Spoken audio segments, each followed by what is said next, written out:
the SMA, Mamaweeton, Five Hills, Regina Capel. Perfect. Thanks, folks. Social services, great to see you.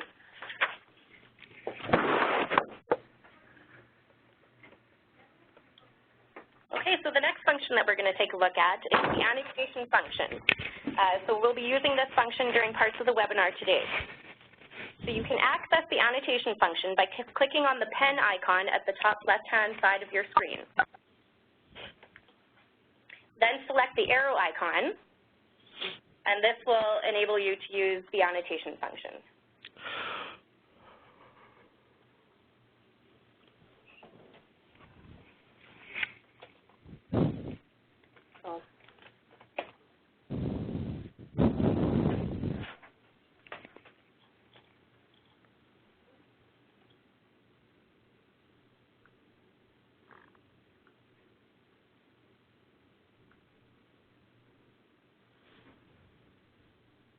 Sorry, folks, we'll just, should I try to make myself attention? Sure. All right. I know this is better. Okay, so, sorry about that, just a little bit of a technical. And I'll just share my screen.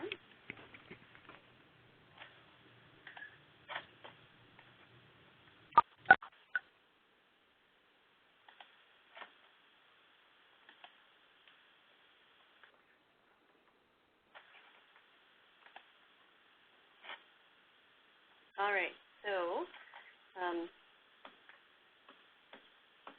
what we really wanted you guys to annotate was the map of where you're from, because we thought that'd be a little bit more exciting. So we're just going to see if this will work. Thank you for bearing with us. This is a little bit of a PDSA for us.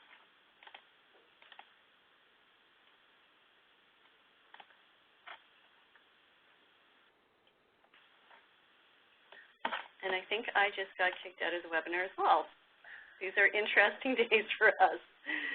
Okay, hang on. And my computer is frozen. All right, hang on.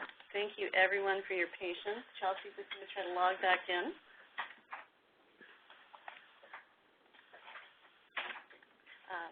And we're just getting some tech support along the way.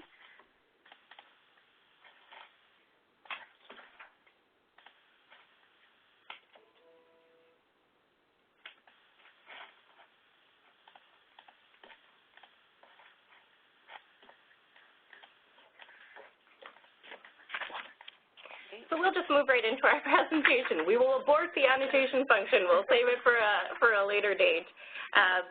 But in the interest of time, I'll move forward in introducing our speaker for today's session. So today we're delighted to welcome Shari Furniss, who is going to dive into the 7 languages for transformation, how the way we talk can change the way we work. Shari Furniss is the Director of Learning and Development at the Saskatchewan Health Quality Council. She and her team focus on building system capability using improvement tools, concepts, and philosophies. Shari works with provincial health system partners to create innovative and effective learning programs. In addition to designing curriculum, she also develops resource material and online modules. A key component of her work is ensuring that adult learning principles are embedded throughout the learning experience. I'm delighted this morning to welcome Shari to our ever-exciting, ever-changing adventures in webinar. So, Shari. All right. Okay. So we're just seeing if we can make anyone that is in our office a presenter so that we can advance the slides. Looks like Chelsea has wrested control back to herself, so we've had a bit of a coup d'etat happening over here, but this is good. So Chelsea, I'm just going to get you, once you're ready, if you can just share screen and just share the presentation. But I'll just do a bit of the preamble while we sort that out. So the presentation today is based on the work of Harvard researchers Robert Kegan and Lahey. Since the 1980s, they've been looking at how language shapes culture both for groups as well as for individuals. In 2001, they published The 7 Languages for Transformation, which is the title of our presentation today, based on their work on how to make lasting behavioral change. And they've really continued to experiment with the tools and the process that they developed with that initial book. In 2009, they published Immunity to Change, which built on the ideas and concepts from the first 4 of the 7 languages, the personal languages, how to use language to shape change within yourself. And their most recent work has continued to build on this foundation. So, And Everyone Culture is the latest book that they've published, and it really looks at the work of the social languages and how what they call deliberately developmental organizations, or DDOs, can use language to shape culture. Is it up and running? Yeah. Are you able, can you forward for me? Excellent. More. And we're back. Okay. So one of the fundamental premises of the book is that language isn't neutral. In fact, language has an amazing power to shape behavior both on a personal and an organizational level, either driving it in a direction that we want, which is great, or away from achieving one of our goals. So today we're going to be exploring how language influences thinking, feeling, and meaning, particularly in our social context. So just by way of a quick review, in a previous webinar we looked at the first 4 languages, which are the personal languages. So we looked at how our complaints are powerful clues to our commitments, or things that are just really important to us. We also looked at how our behavior often prevents us from keeping those commitments. So often because we have these hidden other competing commitments that are really just as important to us as our goals. And the reasons for these competing commitments are what Kegan and Lahey call our big assumptions. And you're going to see that idea of big assumptions in the social languages as well. And these are just really our unconscious beliefs, often very hidden from us, about how the world works, which can create anxiety when we even think about changing them. So the social languages. So just as language shapes our behavior on the personal level, it can also shape how we work together as groups. So in this session, we're going to look at how the way that we praise, how the way that we make agreements, and how we give feedback can change the culture of our organizations. In particular, just in terms of managing our time, we're going to spend most of our time today on the first one, how we praise, and the last one, how we provide feedback, since those are the 2 that I think are probably the most immediately applicable for people. You can kind of put them into action right away. We will introduce public agreements so that if you're curious, you can explore more after the session, but it'll be a little bit of a quicker overview than the first languages. We do want this to be very interactive and informal. I'm very comfortable with interruptions and disruptions, obviously, considering how this session's launched. So if you have any questions or comments during the call, please feel free to raise your hand. I'm hoping someone will be able to stay online, get online, stay online, and watch for that and flag it for me. The chat function as well. And then at different times, I'm going to be pausing for you guys to share your reflections as we use some of these tools. So for that time, just remember to *6 to unmute, and that way you'll be able to share through the teleconference line. We will be asking you to share your own examples, so just a reminder to please share openly, but only as much as you're comfortable with. As mentioned, this webinar is being taped, I think. No, it is not. Well, it's good. There'll be no permanent record of this business, so that's good. Nevertheless, you never know who's listening, and so we encourage you to be honest, but perhaps not brutally so. All right, so I think with all those caveats, we will get started. Oh, you're switching for me. Okay. So we're going to start with the first social language, which is from the language of prizes and praise to the language of ongoing regard. And so there is a worksheet that goes with this, and we'll have that available for people after the presentation. But really all you need to work through this exercise is just your pen and paper, scrap paper, pencil, whatever you've got handy. Okay, so remember literally a minute ago when I told you that this session was going to be interactive. Well, that starts almost immediately. So what I want you to do is I want you to think about a recent experience you've had with a colleague, or it could be someone in your personal life, where you valued something they said or did. And it doesn't have to be anything huge. You know, maybe someone just responded to an email quickly or helped you with a work assignment, just something that you valued, something that you appreciated. Okay, now I want you to imagine that you're in a staff meeting with that person, and the chair has set aside 5 minutes at the beginning of that meeting for thank yous. And I just want you to take a couple minutes and just write down what you might say in that meeting. And I'm looking at my people around the table here. You write it down too. That starts now. There we go.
Okay, so anyone willing to share any of their expressions of appreciation? And again, you can put it in chat, or if you want to *6 to unmute and share it over the phone. This is Jody in Prairie North. I have one that probably is easier to just verbally say.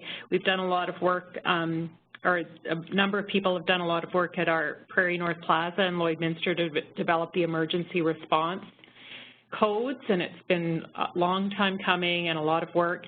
And I think about my team when we had to sit down to do the education, and I would say to my team, thank you for taking the time and being actively engaged in learning about the codes and not disregarding it. Showed real value to the work that was done by the group who put those together. So not everybody receives them so well. Excellent. Anyone else willing to share? You have a really good example. You're a very quick study. I haven't even shared the method, and I think you're already using it. Anyone else like to share? I will be looking for volunteers in this room. So if you, anybody on the line wants to help out the people here? All right. Couple from here. Not all at once, come on. Oh, excellent. Okay, thanks for always listening and providing support and encouragement. Even when it may not be a good time for you, I really trust and value this team so much. Love it, yeah. Okay, one more, still getting one from this room. Let's go. Linda. On the spot. Oh, I didn't even write it. I was too busy with the chat and the thing. I didn't write anything down. I would say thank you for providing your input and your feedback, and I appreciate your thoughts. Excellent. We have another example from Scott in the chat in regards to a difficult program review. Thank you for placing your trust in me as a facilitator and working as a team through the challenges of this program review. Excellent. Okay, so you guys are actually doing this really well. So I think this next section, when I kind of go through the language of ongoing regard, it sounds, you know, for the most part, you guys are really actually doing this. So instead of teaching how to do it, what I'm going to do is just reinforce all the things that you're doing so wonderfully well. So this is good. So this is quite often how we give praise, and I'd say particularly when we haven't thought about it or haven't really had much time to reflect on it. So, you know, we either recognize people during some kind of meeting, or sometimes we don't even share it with people directly. We express it to other people instead. So now I know what you're all thinking. You're thinking, well, what's wrong with that? It's better than the alternative, right? It's better than the old backhanded compliment that children tend to be so good at giving us. What's wrong with saying something truly nice about someone? And what Kegan and Lahey say is that there's really, first and foremost, there's absolutely nothing wrong with saying something nice about someone, either to them or to other people about them. It's just that often the way we default to delivering praise is not particularly powerful, and especially with public acknowledgement, To transform culture, we don't want it to just feel good in the moment. We actually want it to be powerful. And so powerful appreciation includes 3 elements. So to be powerful, we need to be direct, specific, and non-attributive. And so we're just going to look at each of these 3 elements in a little bit more detail. So what exactly do we mean by being direct? So in a meeting, and I find myself doing this. Can you go back one? I find myself doing this actually quite frequently, where you're acknowledging someone's work and you say something like this. I just wanted to mention that Janet did a really great job on that report. And I mean, this is very nice. Janet probably feels pretty good. But the challenge is that when we deliver it this way, it puts the recipient in the role of being more or less a welcome eavesdropper. So they have a nice feeling about being recognized, but it's not particularly powerful. And anytime we are in a room full of people and we're being talked about in the third person, it is kind of awkward. We don't really know where to look. We don't know where to stand. It's about us, and yet weirdly, it somehow doesn't actually include us. So the first part of powerful appreciation is making it more direct. So for example, we might say something like this instead. Janice, I want to acknowledge your work on that report. A very subtle difference, but now instead of being about Janet, it's now towards and including Janet. So just taking a quick look at your statement of appreciation, is it direct? Could it be more direct? And I'm just going to give you a few seconds to look it over, and then people that have made it more direct, I'd like you to share that with the group.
All right.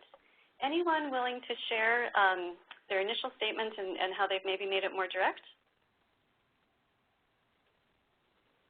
I see a few comments on the chat. So, yeah, adding names to be more direct. You know, the team, who exactly was part of the team? Who are you really, truly addressing this to? Comment from Bernie, directly to the person. Yes. I mean, it's always nice when people say, hey, I was in a meeting and someone was singing your praises, but in terms of being powerfully acknowledged, to actually have that shared face-to-face is much more meaningful for people. Excellent. I appreciate you taking the time. Yep. Any other ones that people would want to share?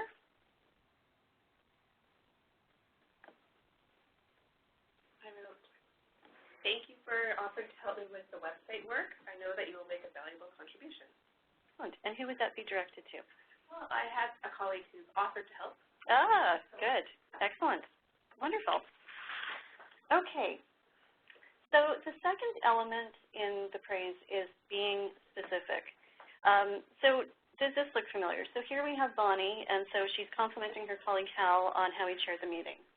And here's what Hal thinks went well about the meeting. Here's what he thinks he's actually being complimented on is this fantastic icebreaker that he absolutely loved. And here's what Bonnie is actually thinking.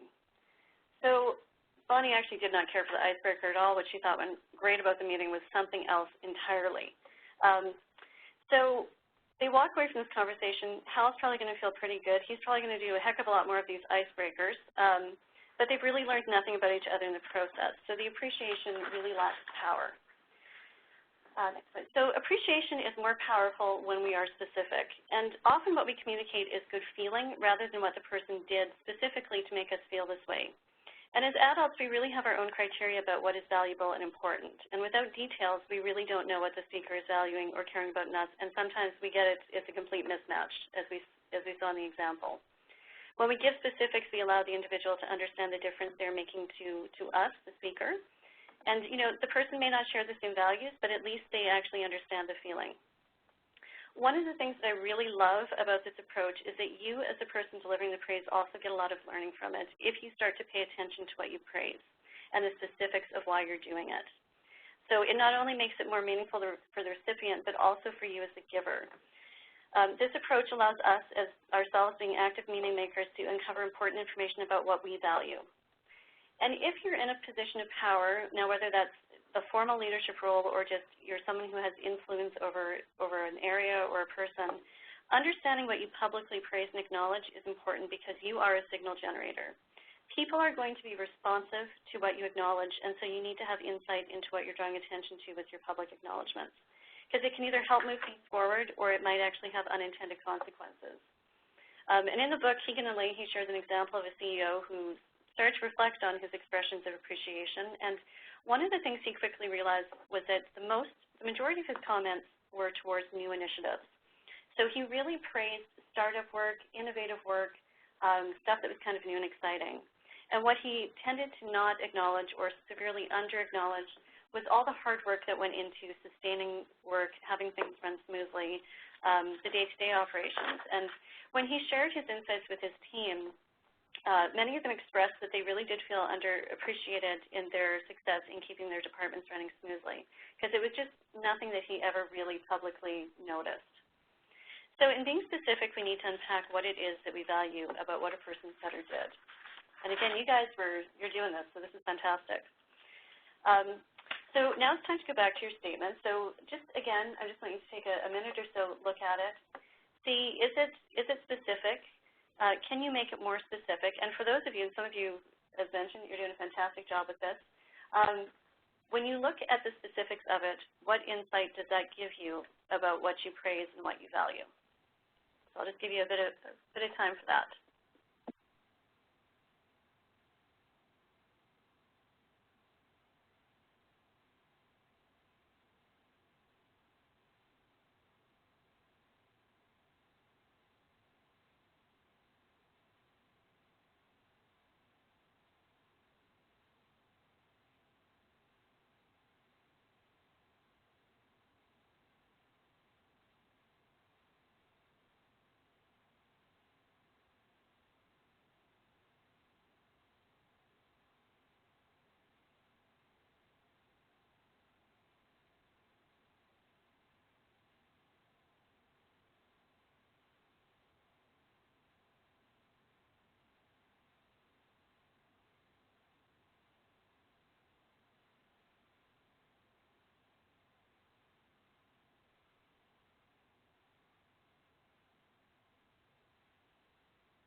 All right. Anyone willing to share? I see we have one. So what someone's learned about what they praise is that value of trust and teamwork.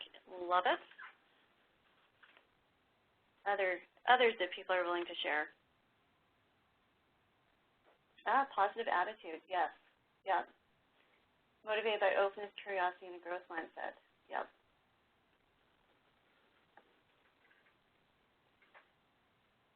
Others that people want to share.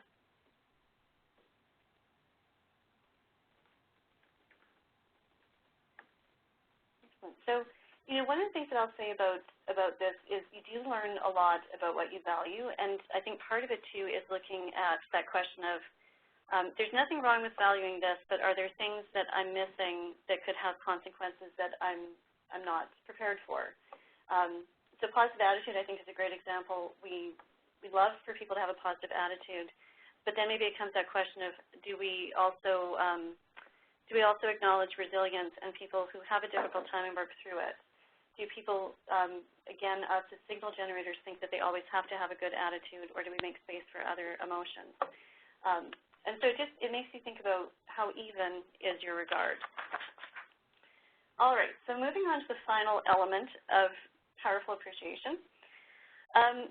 So here we have two people, and so this, I will say before we get into it, this third one I find is probably the most difficult to put into practice because it just feels unnatural. So here we have Jim, and so he says, thanks, Tina, you're so generous. And Tina says, oh, no, I'm not, but thanks, Jim. And in her head she's thinking, you still owe me $1.27, which, you know, a generous person, in her opinion, probably wouldn't be holding a grudge for 9 years over $1.27. And we tend to do this all the time. So Ellen says something that I think is funny, so I think Ellen is funny. You may say I'm generous, but I know how generous I actually think I am, which might be not at all, or it might be in ways that are different from how you're seeing it. So the challenge of being attributive is that it's kind of presumptuous. So we entitle ourselves to say who or what the person is. You are this, you are that, you are helpful, you are positive, you are you know, valuable to this process. Being non-attributive, on the other hand, is freeing. So it allows the other person to understand our experience of them. I would say where we tend to do this actually quite well, if we've worked on it in our lives, is with negative comments. So although what we might want to lead with is you're thoughtless or you're a jerk, what we try to say is something like, I feel disappointed and unimportant when you cancel plans at the last moment, or I feel left out when you watch Game of Thrones without me, that kind of thing. But it's also really powerful to do it when we share appreciation. And so this is what it looks like. So instead of saying something like, thanks, Alan, you're so generous, we acknowledge what it meant for us as the receivers. So, Alan, I appreciate the way that you took that time to fill me in on what I missed at that meeting. It made a real difference to me. So one more time, it's your turn with this. So looking back at your statement, is it non-attributive or could it be more so? So I'm just going to give you a minute to look at your statement, look at where you started, and then come up with a revised one. And as always, we'll be looking for some brave souls to share that.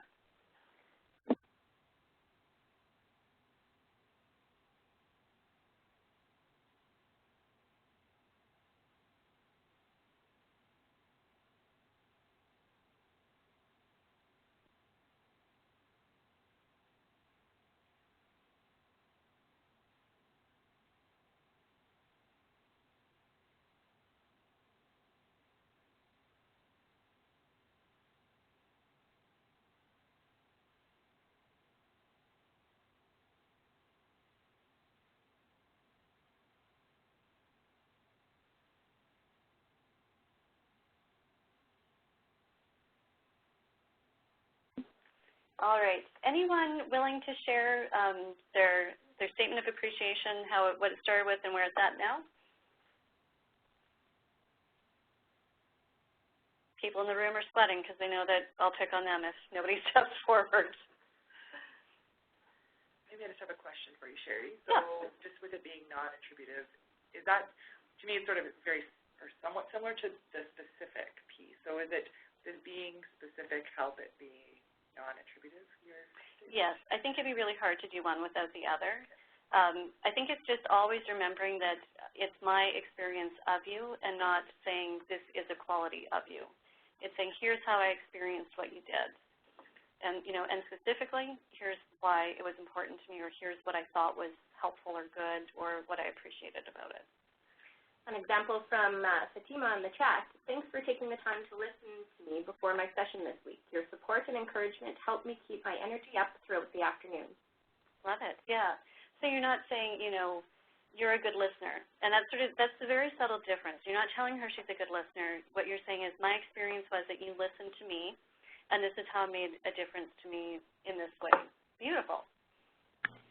Anyone else willing to share? Hi, Shari. I'm not sure if there's a difference in this, so maybe the group can give feedback on this. So my statement was, when they took the time to do that, it showed they really valued the work that the working group did to put the codes together, but maybe that's making the assumption people maybe don't value it. They thought, I really don't care about this, but I see I want to save my life when I'm done, at the end when I can get out in a burning building. So I might say more something, it showed respect for the work that was done. I don't know if there's a difference there or. Yeah, I think it's that I feel that it was showing respect for. Yeah. So okay, I feel, yeah. Yeah. Okay. It's your experience of what you think that meant, and it might align with that. They might actually have valued it or felt that too. You're just not assuming that on their end. Okay. Good. Thank you. Anyone else wanting to share? All right. So I'm going to be honest, when you start to incorporate these three elements into how you share appreciation, it doesn't always feel natural. The first few times I did it, I honestly felt like a complete dork, but I'm used to that, so it was okay. And I would say, too, you don't have to do this all the time. I think that would be exhausting. Sometimes, thanks, you're great, is all people need. It's perfectly appropriate. You know, I can't imagine doing this every single time you shared appreciation. I think people would avoid you, to be honest. But I think especially with public acknowledgement, sharing regret this way can be very powerful. So you have not only a greater sense of learning about what you care about, but also in sharing that with others, they have a better understanding of you and themselves as well. All right. I'm going to keep moving along because we're moving on to my favorite language. Not that you should have favorites, but I do. So this is from the language of constructive criticism to the language of deconstructive criticism. And I would say of the three social languages, I personally have found this one to be the most powerful. The work that Kegan and Lahey have done on deconstructive criticism is the basis for the advocacy inquiry approach, which is one of the most useful and insightful facilitation techniques that I've used. So I'm going to do a little bit of an introduction to it today.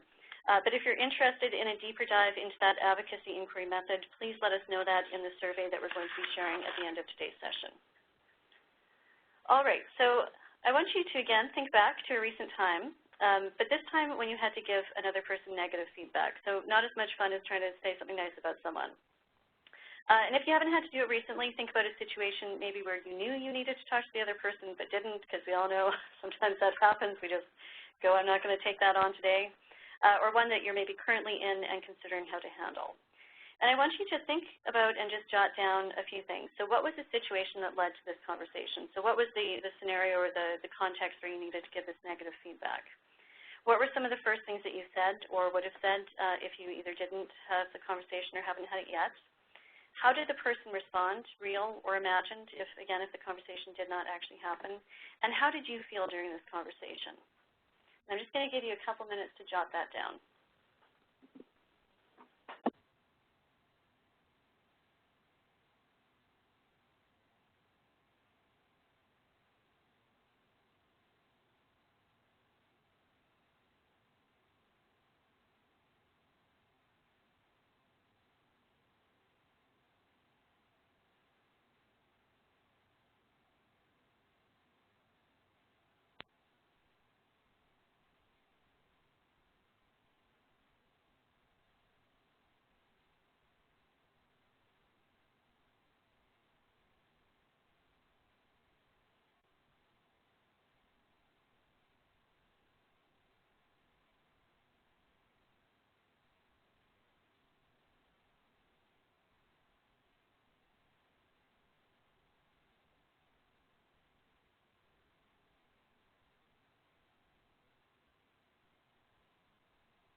All right, so I will mention there's also a worksheet for this one that will be on the website after the session if people are interested. But pen and paper, as we see, is a great technology. It's been around for years, still works.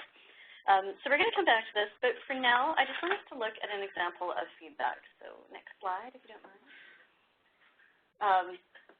Oh, goodness, Eduardo. Yeah, we're going to come back to this one. That sounds interesting.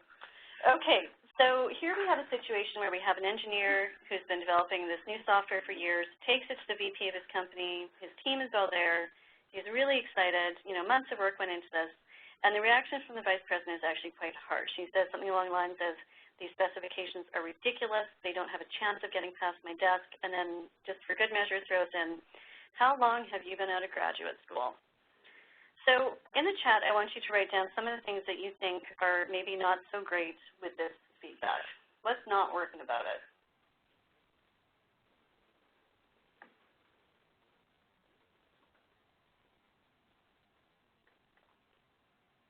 Yeah, sarcasm. It's fun to do, but it's not fun to experience, yeah.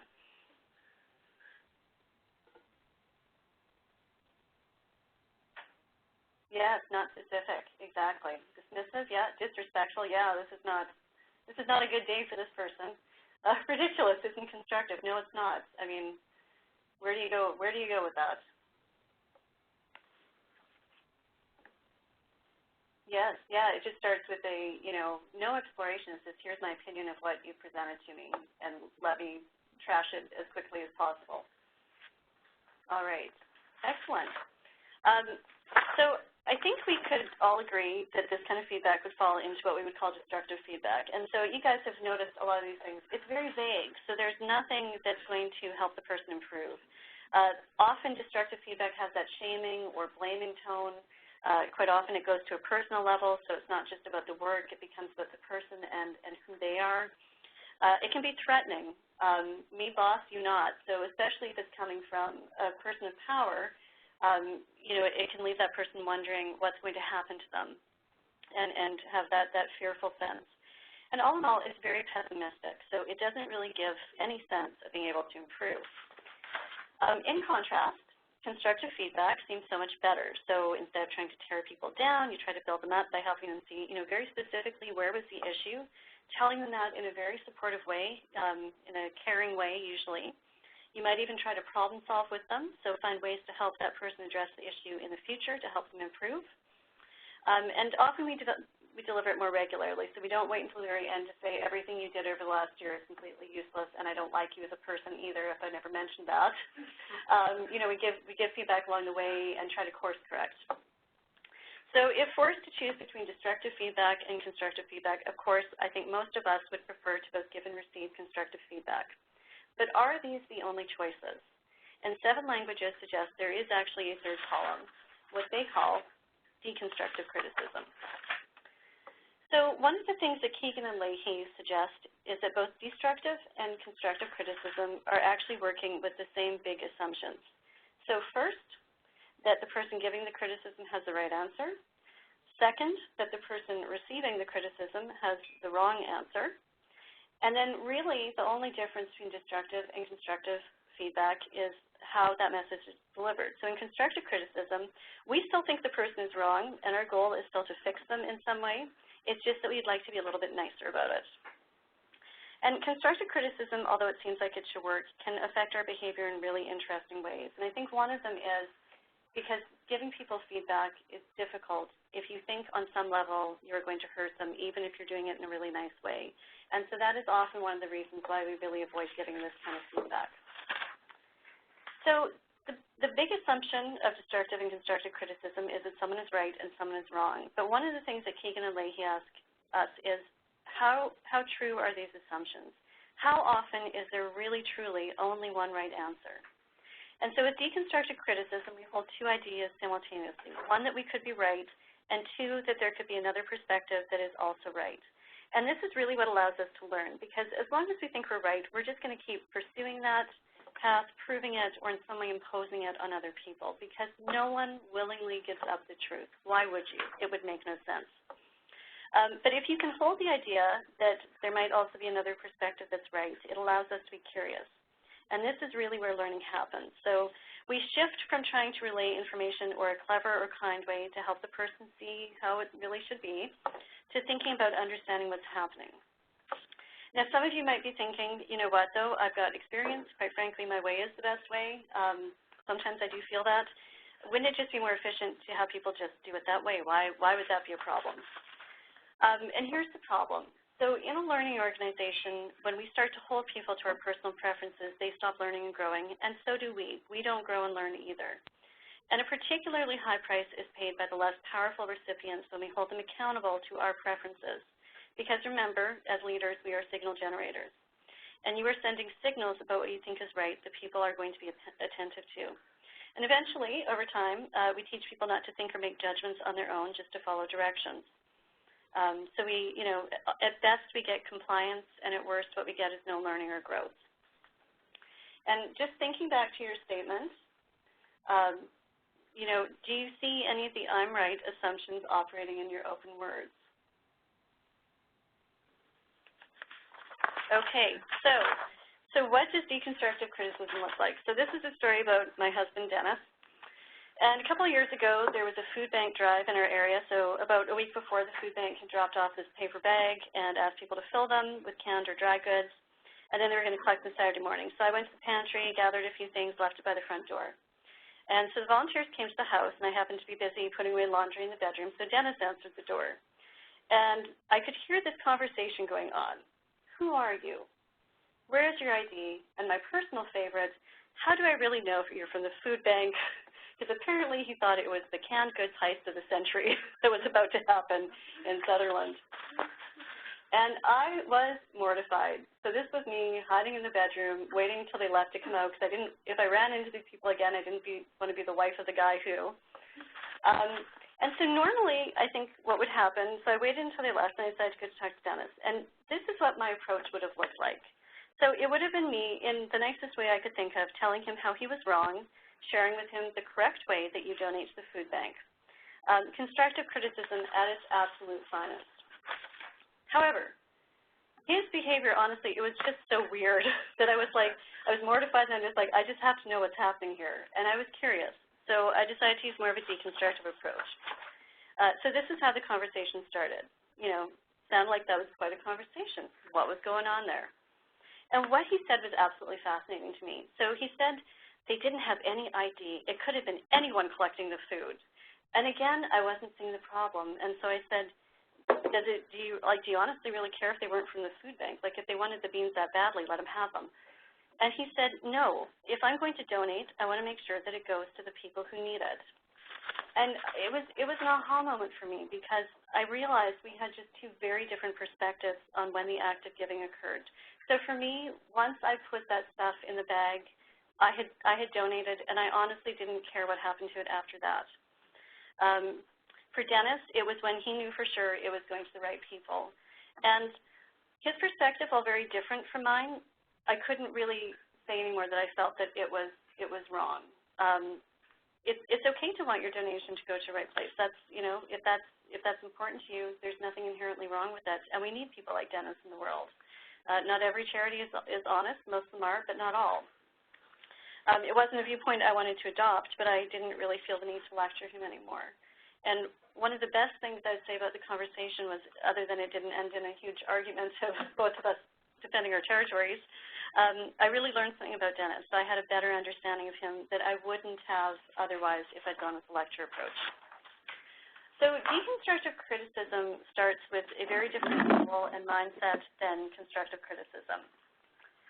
The main goal of deconstructive criticism is to understand the other person's thinking as a context for learning. And it always starts with curiosity, with that genuine desire to share your perspective and explore the perspective of the other person. So these are some really good questions, starter questions for deconstructive conversations. In particular, I have always found, how did you approach this, to be a really good one. Just the information that you get and understanding how people thought through something is always very insightful. All right, now it's time to get back to your statement. Thinking about a deconstructive approach, how might you start the conversation now? And how do you think that would change both the way you felt about it and the response that you might have gotten? And I'm going to give you a minute or so to jot stuff down. And Eduardo, in particular, I'm very interested in your story. Okay, so I'll just give you a minute for that.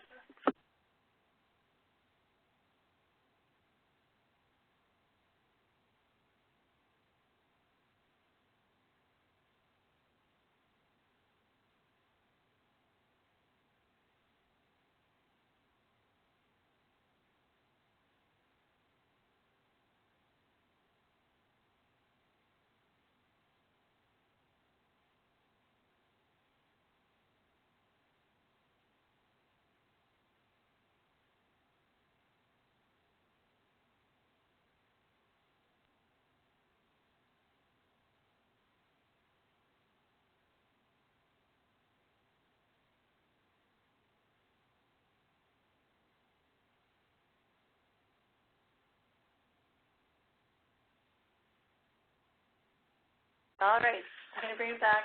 Eduardo, I'm begging you, please share. We're fascinated.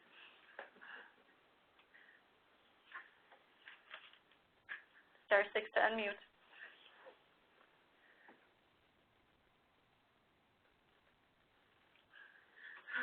Kate.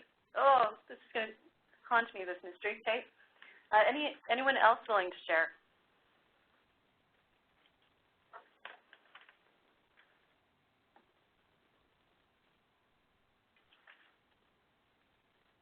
This one's a little personal, so any of my colleagues in the room that would be?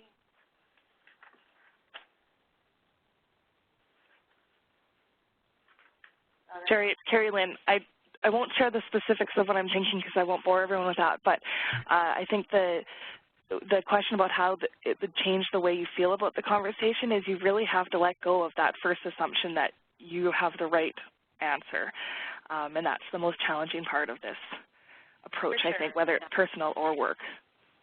Yeah, absolutely. Being able to get to a place of curiosity before you have that conversation, I think, is essential. Because there is a huge difference between asking someone, what were you thinking as you went through that, and saying, what were you thinking, right? And I think it takes a little bit of personal reflection to get there. Hi, this is Eduardo here. Hello, Eduardo.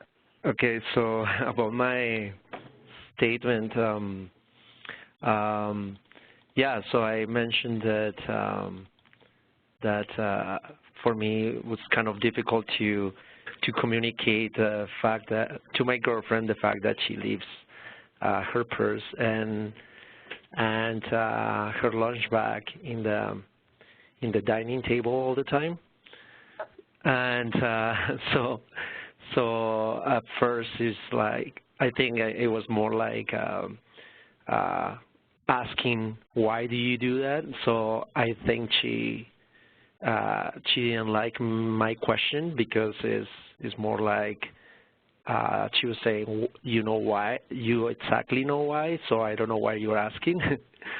but then maybe when changing the conversation as like feelings, like this is how I feel directly when you do that, especially when we have something, an area that is clean and unorganized, and when you do that, I feel in a certain way. And I think that way she understands a little bit better that, because I guess I'm more direct about something that is a fact, which is how I feel.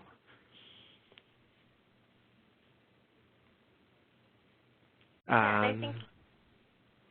Yep, that's all I think. I mean, I'm a lady who leaves her purse everywhere, so I probably can't critique that particular thing too much. But yeah, I think it's that, you might not have your mind changed at the end of it. You might still think the dining room table is no place for a purse, and she might think it's the best place for my purse to go. But it's that idea that you're getting a better understanding of each other's perspectives in a way that helps you move forward in some way. Great comment from Fatima. So how did you approach recruiting these patients? Love it, because that's going to give you some insight into how did it actually happen, and then you can have that conversation with, okay, so what didn't work about it? It just gives you a nice launching pad for that. Yeah, our term connecting this month to meet the reporting deadline. How can we avoid missing the deadline in the future? Yeah, so again, I think that's that question is, and sometimes it's just asking. I feel like this happened. How did you experience it? Just making sure that we're on the same page that this was even a problem. All right, so I'm just going to move on, and I think I'm just going to go through the next two slides and just go to the language of public agreement. I was going to show a Seinfeld clip, but in the interest of time and because we've had a lot of technology challenges, I think we're just going to skip that. It's the great classic double dipping a chip. Anyway, however. So this third and final language looks at how we agree to work together. So this language is really about collaboratively developing our group norms, which is not really something we can do as an individual exercise. So I'll introduce some of the key concepts here, and then if you're curious, again, I'd really highly recommend reading the Kegan and Lahey books. But let's start with a work example. So one of the many unspoken agreements we have, or sometimes we even have rules or policies in place, is about office gossip. So we know we shouldn't talk about other people. We know that we should go to that person directly, and yet time and again, it happens. So imagine you're in an office. You're in your office. There's no one around but you and me. we're in a private office together. We're old running buddies. Our kids play on the same hockey team, so we see each other at work. We see each other outside of work. And today I come into your office after a meeting we're both at, and I say something like this. Can you believe Anne-Marie today? I can't believe the way she cut you off. That must burn you. Oh, she's just the worst. All right. So now you have to respond. So you don't feel that it's right to gossip about others, but you're also good friends with me, and we have a good working relationship. So what are your choices? So first we can do what we often do, which is join the conversation. We keep the party going. So, oh, yeah, ooh, and did you hear what she did to Sue? She's just so awful. And we end up violating our personal integrity. We don't contribute to the culture that we want. But in the moment, we do maintain a relationship with the person involved. The other option we have is the dodge or the deflect. So in this case, we don't end up violating our personal integrity or breaking any rules, but we also don't contribute to the culture in a positive way either. Finally, we can take a stand, so we can say something like this. We'd all like to do this, but this is really, really hard, especially in the absence of what Kegan and Lahey call public agreements. So instead of upholding an agreement, we're invoking our personal integrity. By default, we're criticizing the other person. So if you said something like this to me in this scenario, in all likelihood, I will leave this conversation, and now I'm not only upset with Anne-Marie, but quite frankly, I probably don't like you much either. So why is this? And one of the things that Kegan and Lahey have found is that unless we actually have the conversation about how we want to work together, we don't actually know what we're trying to uphold as a group. So we then default to relying on individual integrity, which can be impacted by many things, and among them, our relationship with the other person, which may take precedence over our relationship with the organization as a whole. In contrast, public agreements create what they call a shared integrity. So instead of just invoking my own personal integrity, I also invoke yours as a participant in this agreement. And it doesn't mean that violations don't happen. Just because you have public agreement doesn't mean that office gossip will stop, but it really does change the conversation. I really love the example of office gossip because I think, first and foremost, it's a common issue. If you ask people if it's okay to gossip about their coworkers, they will say no, of course not. And then if you ask those same people anonymously if they gossip, they'll go, oh, yeah, yeah. But if you ask people why it's not okay, you will get answers that really invoke that personal integrity. So, you know, it's not nice. I wouldn't want people to say things about me. What you almost never hear is something that would suggest public agreement. So something like, you know, our organization, we've discussed this. We feel that office gossip is not aligned with our culture we're trying to create, so we just all agreed we won't do this. We will go directly to that person and have a crucial conversation. Next slide. Thank you. Public agreement is exactly what it sounds like. So it's a team, a unit, organization that has had a very explicit conversation and come up with an agreement on behaviors they want to see or stop. So just a quick example from my own experience. So a few years ago, we were running a program that had regular workshops, and there was a lot of materials that we would share during the workshop. And so my role on the team, I was the communication support, so it fell to me and my admin colleagues to ensure that all the materials were printed and ready to go. So we did what people typically do. We gave everyone a deadline. We did what, what always happens. People said, sure, that sounds great, and then they completely ignored the deadline. Not the same people every time, but always somebody every time. Time and time again. So we had this rule, get your stuff in by this time, but we didn't actually have a public agreement. And it created a lot of friction, and honestly, mostly from me feeling very passive-aggressive and resentful about the whole thing, which, as you can imagine, was very productive. So one meeting, we decided we'd test the idea of public agreements, and so we had a conversation about how we wanted to handle this issue. And so we decided, we would set a deadline that we all felt was fair. And then before it happened, we talked about what happens if there's a violation. So we've said it has to be in by noon on this day. What happens when someone sends something at 12:10? What are we going to do? And again, we talked about it as a group and decided that the person who was late would be responsible for their own printing. So the next workshop came around, and you guessed it, someone was late. But this time it was very different. So it wasn't me personally refusing to do their printing. It wasn't me being, here's a rule or punishment. It was about both of us, me and that latecomer, upholding the agreement. And so they did their own printing.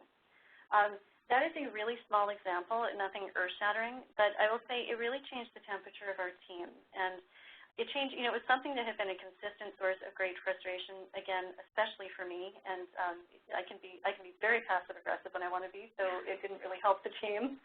And it became almost a non-issue just through this process. I think I had never really felt empowered to say no before because it was always me as an individual saying no to another individual. But the public agreement gave us the language to actually uphold our group decisions. And I think one of the things I realized was it was as important for me to uphold it as the person saying, here's what we've agreed to, as the person that was trying to send their printing to me late. We really both had to be part of that. All right, so going back to our example. So you just walked in, complained about Anne-Marie, and now you actually have a fourth option. So you can say something like this. It sounds like she's upset you. We've all agreed to this. And then, do you see, there's a deconstructive question in there. Can you help me understand why you're not discussing this with Anne-Marie? And I could respond many different ways. I could say, you know what, I'm actually just having a rough day. I don't even think it's about Anne-Marie. And then we can talk about maybe some support that I need. Or I say something like, I just honestly don't know how to have the conversation with her. I just don't know how to get it started.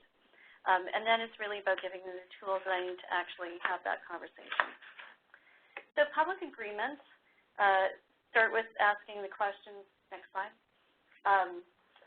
What agreements do we have? And in the book they say if you have sort of agreements, like where you think that it's agreed, but then you start talking, you realize nobody has agreed, you don't have public agreements.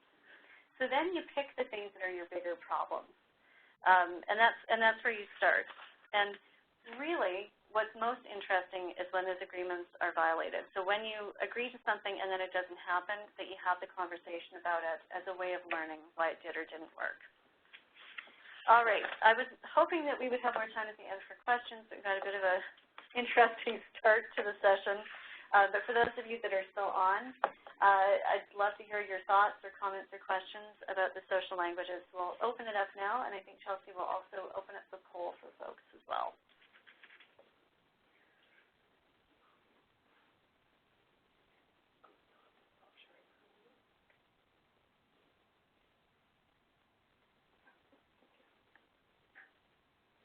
It's Carrie Lynn. I think thanks, Shari, for sharing this. I think there's some really thought-provoking, and for me personally, the challenging your assumption of what's right before approaching a conversation is a good lesson for me, and I'll take that to heart for sure. I think what I've heard here today, though, also really meshes well with what we've been learning about lean leadership and how our teams can be strengthened by those principles as well.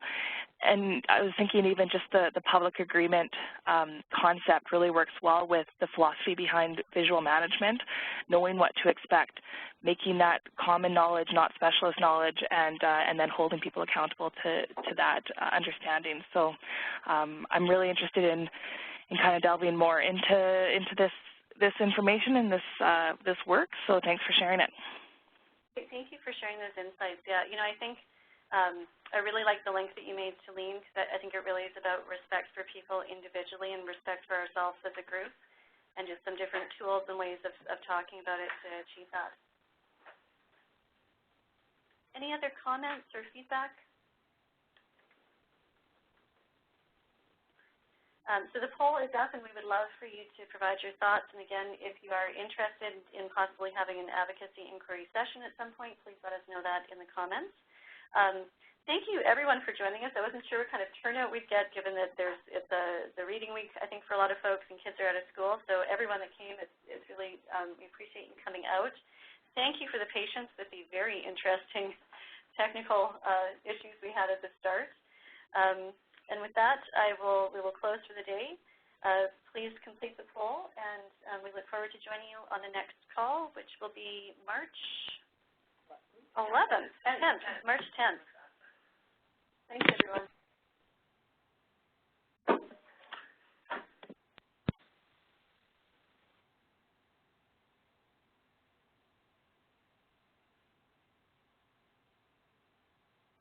You will now be disconnected by the moderator.